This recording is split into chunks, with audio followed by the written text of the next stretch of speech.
নমস্কাৰ মোৰ প্ৰিয় বন্ধু বান্ধৱীসকল, আমাৰ এখন সৰু শাক পাচলি বাৰী আছে। তাকে আজি আপোনালোকক দেখাওঁ বুলি পুৱাতে বাৰীলৈ আহিলোঁ।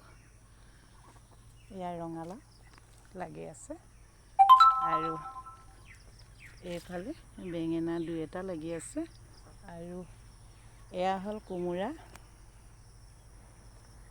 মই নিজে কৰা খেতি, সেয়েহে আপোনালোককো দেখাব বিচাৰিছোঁ। এইফালে ৰঙালাও লাগি ওলমি আছে আৰু সেইফালে তিতা কেৰেলা। এয়া হ'ল কটাৰী ডবু আমাৰ। সেইফালেও কোমোৰা লাগি আছে ওপৰত আৰু এইফালে জাতিলাওবোৰ লাগি আছে ওলমি।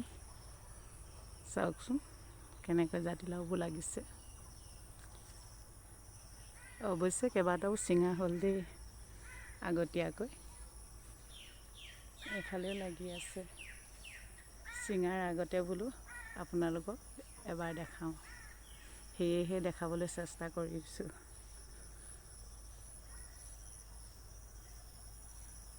চাওক জাতিলাওবোৰ কিদৰে